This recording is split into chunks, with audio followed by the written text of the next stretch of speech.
यह कथा सुनकर राम को अहल्या पर दया आई। राम ने बढ़कर आशी पत्नी के पैर छुए। राम का स्पर्श पाते ही अहल्या शापमुक्त हो गई। वह पहले की तरह सुंदर भी हो गई। गौतम आशी ने भी अहल्या को सहर्ष स्वीकार कर लिया। इस घटना से राम का यश और फैल गया। राजा जनक को विश्वामित्र के आने का समाचार मिला। वे शतानंद तथा अन्य अर्षियों को लेकर स्वागत करने के लिए नगर के बाहर आए। आते ही उन्होंने मुनि को अंदर के साथ प्रणाम किया और कुशल समाचार पूछा। जब उनकी दृष्टि राम लक्ष्मण की ओर गई, तब राजा जनक की आंखें खुली की खुली रह गईं। उन्होंने विश्वामित्र जी से पूछा, ये सुंदर बालक कौन है? किसी राजकुल के भूषण हैं अथवा साक्षात भगवान ही हैं? मेरा सहज बिरागी मन भी इन्हें देखकर इनकी ओर खींचा चला जा रहा है। विश्वामित्र ने कहा, महाराज, आपका कहना ठीक ही है। ये कौशल नरेश महाराज दशरथ के पुत्र हैं। आपके सुनाभ नाम के विचित्र धनुष को दिखाने के लिए मैं इन्हें अपने साथ ले आया हूं। पुत्री सीता के विवाह के संबंध में जो आपने प्रण किया है, उसे मैं सुन चुका हूं।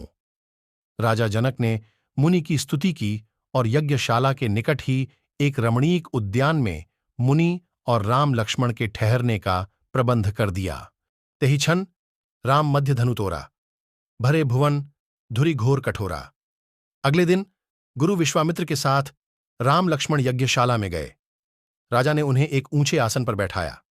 विश्वामित्र ऋषि ने जब फिर धनुष की बात छेड़ी, तब जनक ने सेवकों को बुलाकर धनुष ले आने की आज्ञा दी। यह धनुष लोहे के 8 पहियों वाले एक बड़े संद्रिक में रखा था। उसे खींचकर जब सेवक ले आए, तब राजा जनक बोले, मुनिवर, यह शंकर जी का धनुष है। देवताओं ने हमारे एक पूर्वज देवरात को इसे दिया था। इस भारी धनुष को कोई नहीं उठा सका। प्रत्यंचा चढ़ाना तो दूर की बात है। मेरे प्रण को सुनकर अनेक राजा और देवदानव आए और लज्जित होकर चले गए। गुरु का संकेत पाकर श्रीराम ने धनुष सहज ही उठा लिया और ज्यों ही प्रत्यंचा चढ़ाकर उसे खींचनो चाहा कि वह बीच से टूटकर 2 टुकड़े हो गया। वज्रपात जैसा भयंकर शब्द हुआ और पृथ्वी कांपने लगी। धनुष टूटते ही राजा जनक के हर्ष का ठिकाना न रहा। राम के सौंदर्य और बलविक्रम को देखकर वे बोले, मुनिवर, आपकी कृपा से मुझे अपनी प्यारी बेटी के लिए मनचाहा वर मिल गया। अगर आपकी अनुमति मिल जाए तो मैं महाराज दशरथ के पास संदेश भेजकर बारात ले आने का निमंत्रण भेज दूं।